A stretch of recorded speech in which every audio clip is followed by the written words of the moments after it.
À la lecture du chapitre 14, 1-5, nous voyons un fait marquant.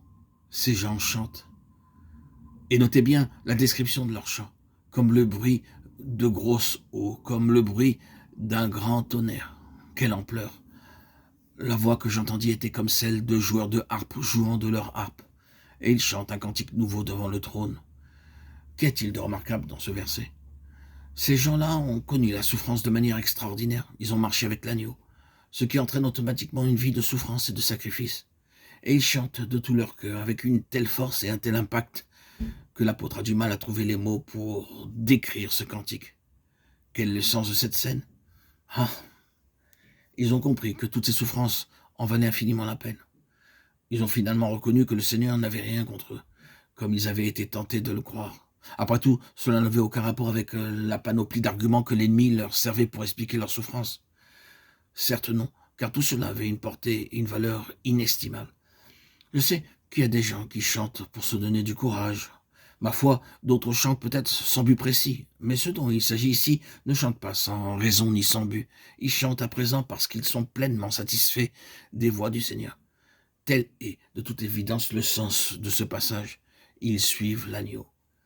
Ils se sont engagés à fond dans le chemin de la croix. Et ceux qui ont connu les profondeurs de la croix et des souffrances de Christ sont ceux qui chantent le plus fort dans l'éternité. À travers la souffrance, ils ont découvert la plénitude de l'amour de Dieu. Ils chantent devant le trône. Nous nous sommes souvent présentés devant le trône en nous lamentant, murmurant, désespérant peut-être dans l'amertume et la rébellion.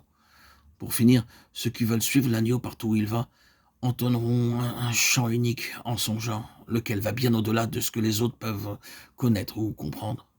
Finalement, la suspicion n'est plus permise à cet égard. Cette vérité est très précieuse pour le Seigneur.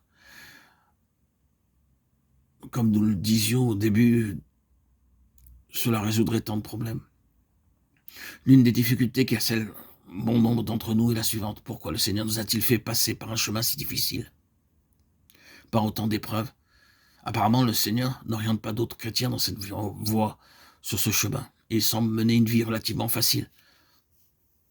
Pourquoi faut-il que nous souffrions de la sorte? C'est un des problèmes que nous rencontrons.